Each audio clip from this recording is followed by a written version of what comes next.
Bonjour, merci de nous suivre sur notre chaîne Science au rendez-vous.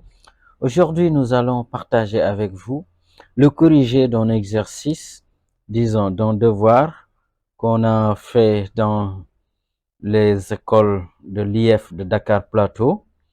Et nous avons là ici l'énoncé, nous avons là devant nous l'énoncé, on a tout le sujet. Donc le sujet porte ici sur les lentilles, sur les hydrocarbures.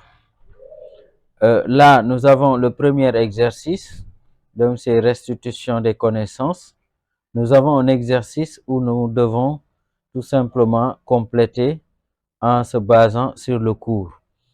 Et la deuxième partie du premier exercice, on demande de répondre par vrai ou faux si les affirmations sont vraies ou fausses. Là, la deuxième partie, c'est une résolution d'un problème de chimie, donc un problème qui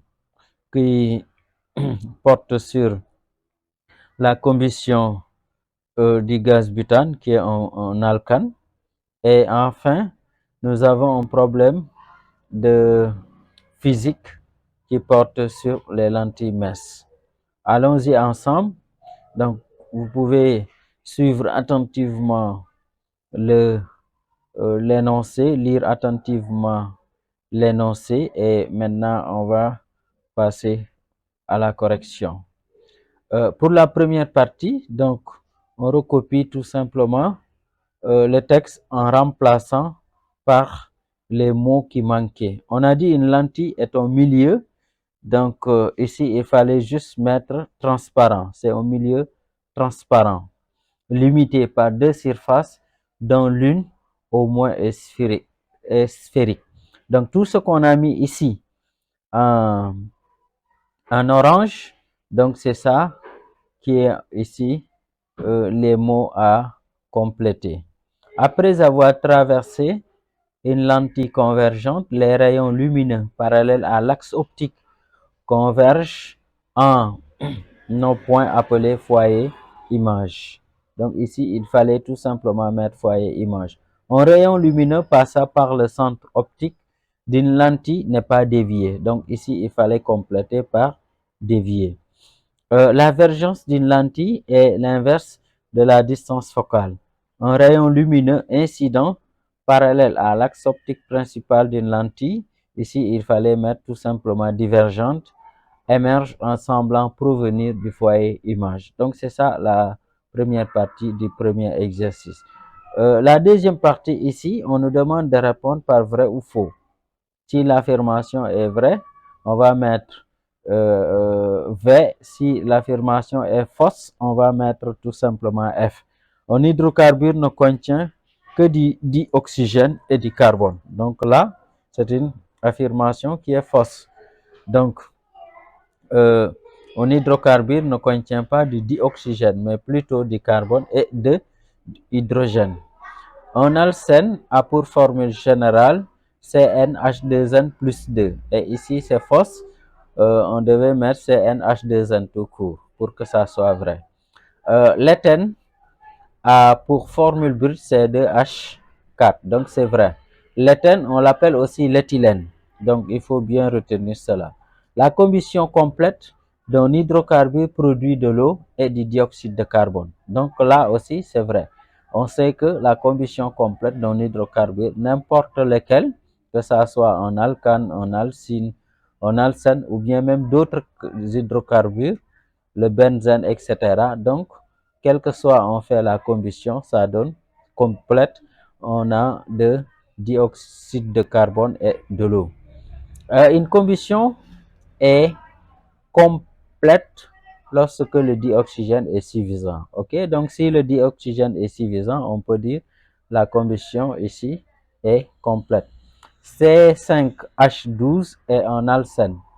Donc c'est faux, C5H12, c'est tout simple, c'est en fait un alcane.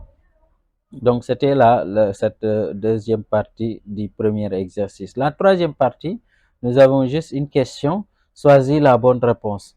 La masse molaire moléculaire d'un alcane, en fonction du nombre n d'atomes de carbone vaut, on a trois propositions, 14N plus 2, petit a, petit b, 14N, petit c, 14N moins 2. Et là, étant donné que c'est un alcane, donc la bonne réponse ici, c'est 14N plus 2. Donc 14N ici plus 2, c'est la bonne réponse. Là, maintenant, au niveau du problème, donc si vous vous rappelez au niveau de l'énoncé, le problème est là. On nous demande de montrer que la masse de butane contenue dans le briquet est 5,8 grammes.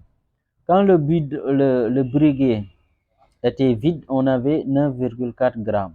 Le briquet est rempli, on avait 15,2 grammes. Ça veut dire maintenant la masse de butane plutôt, qui est contenue dans le briquet et la masse du briquet plein moins la masse du briquet vide. On a maintenant la masse de butane qui est contenue dans ce briquet-là. Et ici, nous l'avons fait. Là, on a tout simplement 5,8 et c'est ça qu'on demandait tout simplement de montrer. La deuxième question, on nous demande d'écrire l'équation bilan. Donc ici, j'écris l'équation bilan de cette, disons, de cette réaction. On sait que c'est une combustion complète. Et là, maintenant, nous avons C4H10 plus O2 donne CO2 plus H2O. Là, on a équilibré. Si vous équilibrez, on a 4 C atomes de carbone. Ici, on multiplie par 4, 4 atomes de carbone. Ici, il y a 10 atomes d'hydrogène. Ici, on a 2. Combien il faut multiplier par 2 pour avoir 10? Donc, 5 fois 2, 10. On a 10 atomes d'hydrogène partout. On regarde les O. Ici, on a 2 O.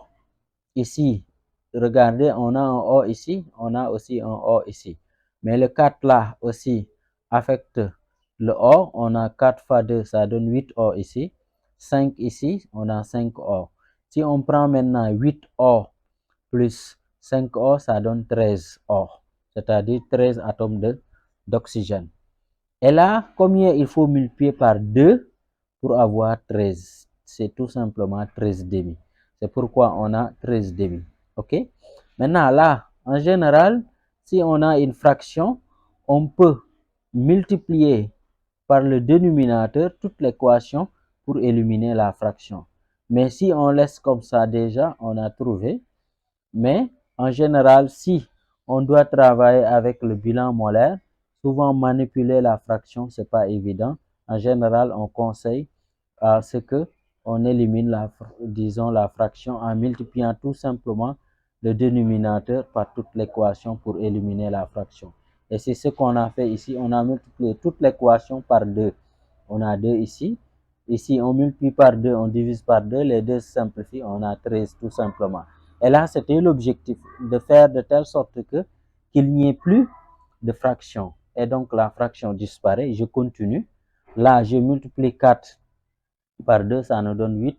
2 fois 5, ça nous donne 10. Et donc, c'est ça l'équation un peu bilan. On continue. Mais là, on peut profiter maintenant pour donner le bilan molaire par la suite. Donc là, on nous demande de calculer le volume de dioxygène nécessaire pour cette combustion. Et là, j'ai réécrit l'équation bilan que nous avons donnée tout à l'heure dans la question précédente. Et là, on a écrit le bilan molaire. Maintenant, quelle est l'importance du bilan molaire? En général, si vous avez une équation bilan, nous avons ce qu'on appelle le bilan molaire. Et le bilan molaire, c'est une proportionnalité qui existe entre les différents nombres de moles, c'est-à-dire les nombres de moles des réactifs et des produits. Et l'importance est que si l'un des nombres de moles est connu, tous les autres, je peux les déduire en passant tout simplement par le bilan molaire parce que c'est juste une proportionnalité qui existe ici et par une règle de 3, on peut déterminer les autres. Donc, c'est simple. OK? Là, qu'est-ce qu'on connaît? D'après l'énoncé, on connaît, dans la première question, on connaît la masse de butane. Et la masse de butane, c'est 5,8 grammes. Donc, étant donné qu'on connaît la masse de butane, on connaît aussi la formule brute de butane. On peut calculer la masse molaire de butane. C'est ce qu'on a fait ici. Donc la masse molaire du butane est là. Étant donné maintenant, on connaît la masse molaire du butane, on connaît la masse du butane. Le nombre de moles, on sait que c'est masse sur masse molaire. On a fait ici masse sur masse molaire. On calcule le nombre de moles de butane. Mais nous, en réalité, on a besoin du nombre de moles. On a besoin en réalité du nombre de moles de dioxygène. OK? Maintenant, ici, par le bilan molaire ici, on a déterminé par le bilan molaire ici, que nous avons ici, on connaît le nombre de moles de butane. Nous, on a besoin du nombre de moles de dioxygène. On met les deux en exergue. Et ici, par règle de 3, tout simplement, on déduit le nombre de moles de dioxygène. Donc là, si on prend 2 fois nombre de moles de dioxygène égale à 13 fois nombre de moles de butane. Ce qui veut dire tout simplement nombre de moles de dioxygène, c'est 13 demi du nombre de moles de butane. Et c'est ce qu'on a fait ici. Et ça nous donne nombre de moles de butane égale 0, de dioxygène égale 0,65 moles. Et le volume maintenant, le volume c'est le nombre de moles fois volume molaire. Parce que là, on sait que le dioxygène est un gaz. Donc étant un gaz, on peut déterminer le volume en passant par le volume molaire. Donc c'est le nombre de moles fois volume molaire. Et dans l'énoncé, le volume molaire a été donné 22,4. Donc on prend le nombre de moles 0,65 fois 22,4. Ça nous donne ici 14,52. Donc c'est ça le volume de dioxygène. Et c'était ça un peu la question. On continue. Là, on nous demande maintenant la masse d'eau produite par cette combustion. Et la masse, la formule ici, on a dit la masse de l'eau, de H2O, égale nombre de moles de H2O fois la masse molaire de H2O. La masse molaire de H2O, maintenant là, c'est 18 grammes mol moins 1. Et là, on passe par le bilan molaire. On a nombre de moles de butane sur nombre de moles de dioxygène. Disons, nombre de moles de butane sur 2 égale nombre de moles de dioxygène sur 10.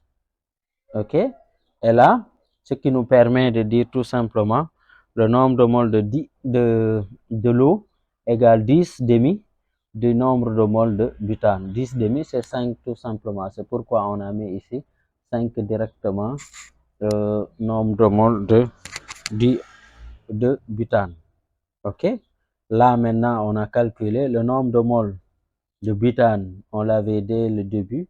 C'était 0,1. On a 5 fois 0,1, ça nous donne 0,5. Donc voilà, on peut là.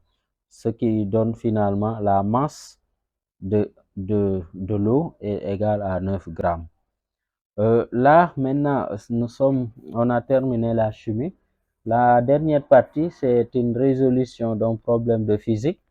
Et là, la première question, on nous demande de construire l'image de l'image A'B' de AB donnée par la lentille. On sait que c'est une lentille convergente. Ici, maintenant, nous avons l'image. Mais là, d'abord, il faut savoir correctement tracer une équation, pas une équation, tracer une lentille en donnant ici O, c'est le centre optique. Et là, maintenant, on connaissait également la distance focale, OA ici, ou bien petit f, égale 3 cm. OF plutôt égale OF' égale 3 cm. Maintenant, l'objet AB a été placé perpendiculairement sur l'axe optique principal et à 2 cm de or. Et tout ça, il faut respecter ça au niveau de la construction et cela nous permet au moins de pouvoir faire une bonne construction. Et c'est ce que nous avons eu ici. Et là maintenant, la première question, on nous demande de donner les caractéristiques de l'image A'B', donc à savoir la nature, la taille et le sens. Ici maintenant, on peut dire nature 2 points, la nature de l'image A'B' est virtuelle. Taille, on dit que l'image A', B' est plus grande que l'objet, sens, on peut dire, ici le sens est, nous avons un sens droite. Donc l'image ici a un sens ici droit. Sinon, dans une seule ligne, on peut donner toutes les caractéristiques. Je pense que c'est ce qui est plus judicieux ici. Donc l'image A', B' est virtuelle, droite est plus grande que l'objet. On a donné les caractéristiques. Maintenant, on demande de déterminer graphiquement la taille de l'image, puis calcule le grandissement. Et donc, si on dit graphiquement, d'abord, le grandissement, c'est A', B', la taille de l'image, c'est la taille de l'objet. C'est ce que nous avons posé ici. La taille de l'objet, ça a été donné dans l'énoncé, 1 cm. La taille maintenant de l'image. Donc, après avoir construit, là, on fait que mesurer ce que nous avons ici. On mesure, donc ça nous donne environ 3 cm. Maintenant, là, on peut avoir une petite différence, une légère différence, mais on peut avoir une marge de tolérance. Mais ça tourne autour de 3 en tout cas. Donc là, maintenant, on fait le calcul. Donc, et si on fait le calcul, on va mettre tout simplement G égale 3 sur 1. Maintenant, les centimètres se simplifient. 3 sur 1, ça veut dire G, le grandissement, c'est égal à tout simplement à 3. Et le grandissement, c'est une grandeur sans unité. Donc, retenez que le grandissement ici, c'est 3, tout simplement. La dernière question, là, on nous demande de calculer la vergence.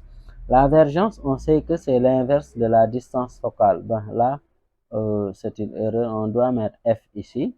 L'inverse de la distance focale, c'est ça la, euh, la divergence.